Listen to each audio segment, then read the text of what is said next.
Hi everybody, welcome to KD Cuts. Today we're working on our second video in our crossbody bag series.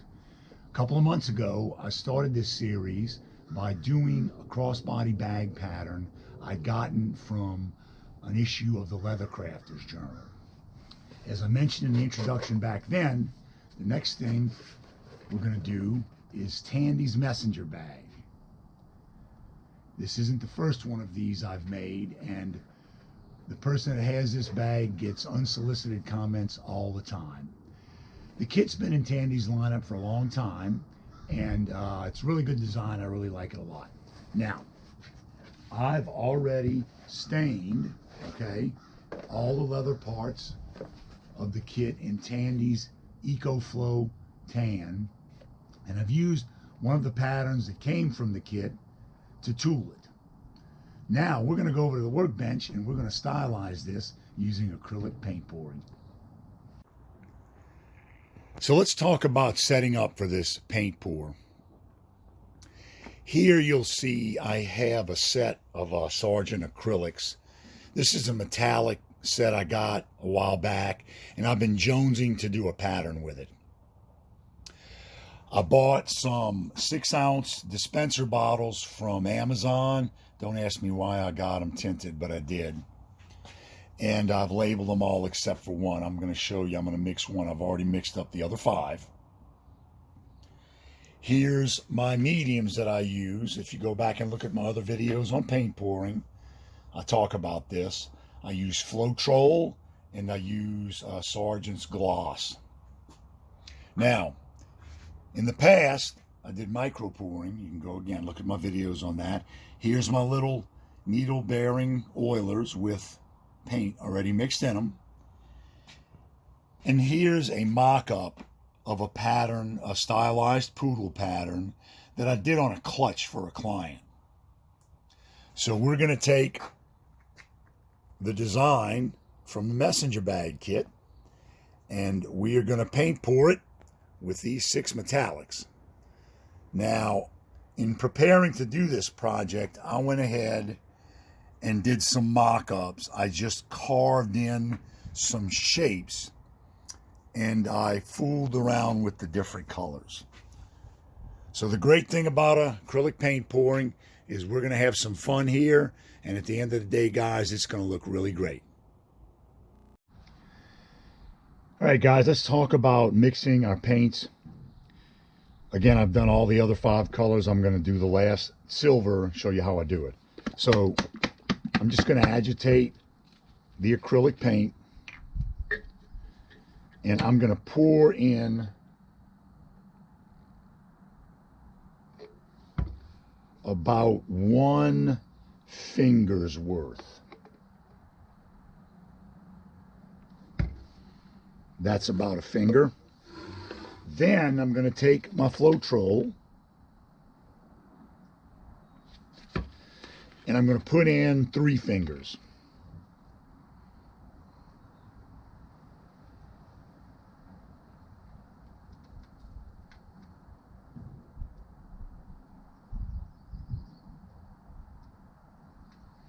That's about 3 fingers worth.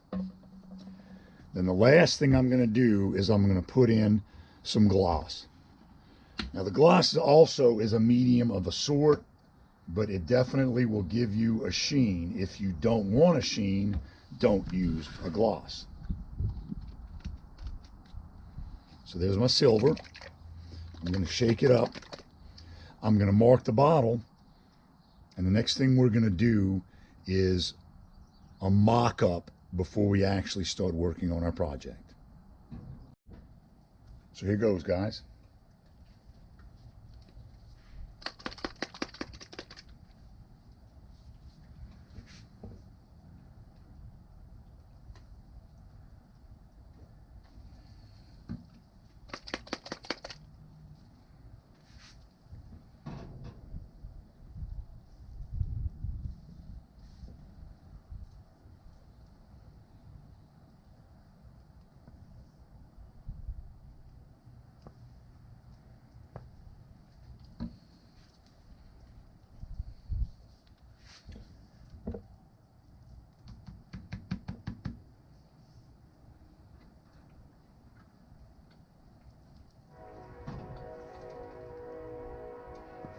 Now, I'm having a little trouble with my blue because my nozzle is clogged. You have to be very careful. You see the paint came squirting out? Okay? You don't want that to happen when you're working on your real project. That's why we're playing around with this.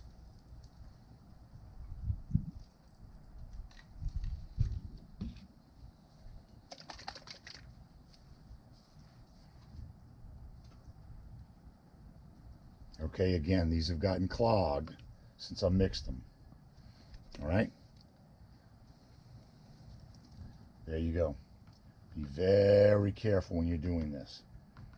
Before I do the actual project, I'll make sure my nozzles are clean.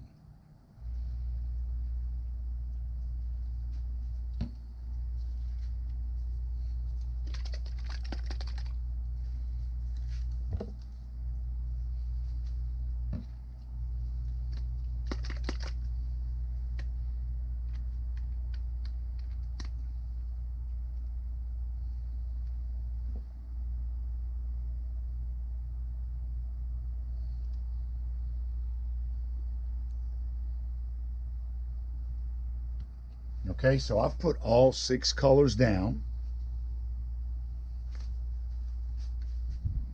Now I'm simply going to take my modeling tool, which is the stylus tool. Okay, and I've gone over some edges here, so again, you have to be really careful. Okay, so I put a little round shape in here to mimic the paws on the pattern in my actual workpiece. And guys, there are no rules here. Just be careful and have fun manipulating the paint any way you want to. Go slow when you get close to lines, like I'm doing here. And then when you're in a larger part of the pattern, if you want to do some different things, different manipulations, that's the purpose. Okay, I'm going to switch over, use the smaller stylus head. I'm going into a corner here. I want to be careful.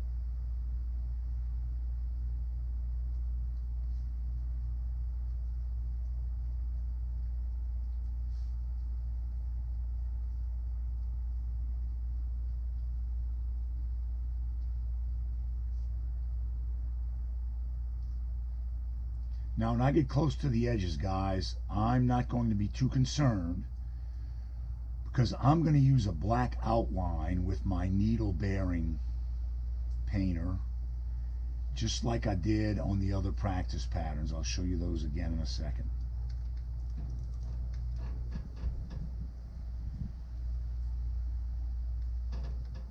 Okay, so that's it. Other than going over the line right here, I'm pretty happy with my work. So that guy's going to dry. I like the way he looks. Over here I'm getting a little bit over the line. You got to be careful. Be very careful around the lines. If you look at it and you say, hey, I want to do something else with this pattern, feel free. So in the next segment of the video, guys, I'm going to actually paint pour the piece.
All right, guys, I've done what I wanted to do from a paint pouring perspective. The only thing I haven't done yet are the eyes. I am going to do the eyes in black. It's going to take at least 24 hours for this to set up, so I'm just going to let that sit. Here's the mock-up I did. I'm going to stylize the mock-up too, again, just to show you how that works. I'll be using my black acrylic paint and a little needle-bearing oiler to do that. All right, the project is done and ready for assembly. Now, unfortunately, I had a video segment where I did the outlining with my black needle-bearing oiler. Some kind of way I corrupted that video segment. So I'm gonna go and do one of my mock-ups for you in a second, just to show you how it's done. The key takeaway, if you're gonna do this, is to be very patient, practice, and go check out MII Painting on YouTube. She's an abstract paint artist that does a lot of this kind of work, and she's a tremendous expert in it. You can see I've started to assemble the other parts. We're going to get into the instruction set in a minute, and I'm going to give you some little tips and tricks on that. Here's our mock-up piece. Here's my black acrylic paint in a needle-bearing oiler. Make sure that it's not clogged. The key here is to be sensitive to how much pressure you're applying to the needle-bearing oiler as you're painting. Typically, it doesn't take much pressure to get the paint flowing. Once the paint is flowing, then you need to keep moving and come away from the pattern if you have to. So here goes.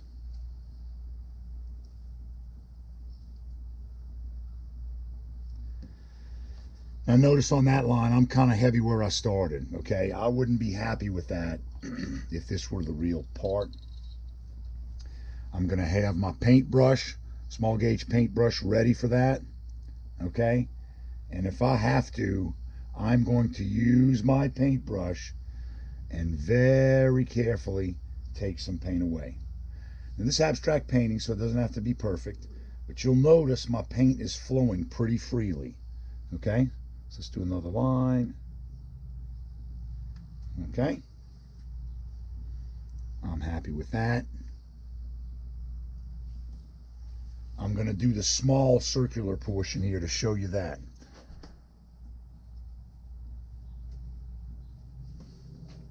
Now I moved very fast in there, okay? And I don't care that that's a thick line, okay?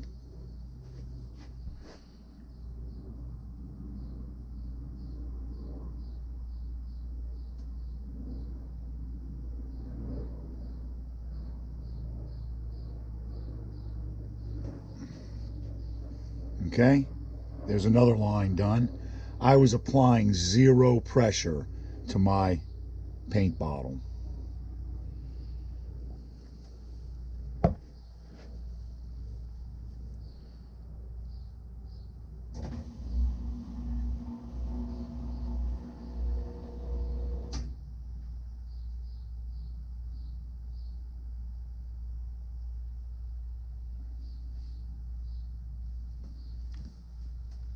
Now you notice I messed up over here on the top of the pattern.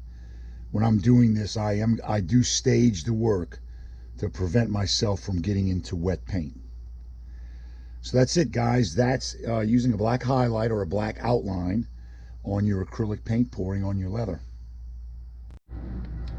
Here we are with the instruction set for the Tandy messenger bag. Step one is basically sewing all of the decorative edges that have nothing to do with assembling the bag parts.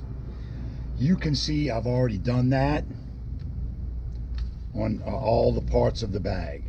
Now, one of the things I do, and hopefully you can see that there's a little shine, I will tie my threads off. I will use a lighter to burn the edges. One of the things I like to do is I like to use Gorilla Glue, a little dab of Gorilla Glue wherever I'm finishing a stitch.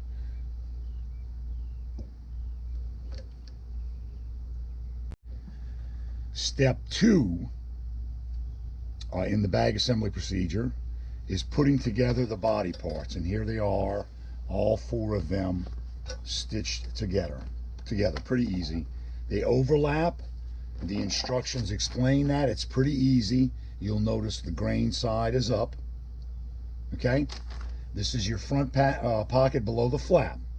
Now you could put this inside or underneath if you wanted to. But we're going to construct this the way the instruction set recommends. Here's your shoulder strap, part of the assembly for the shoulder strap. Now one thing here, pay attention to the layout of the buckle relative to the strap, grain side up. If you get these backwards, you're going to end up doing it twice.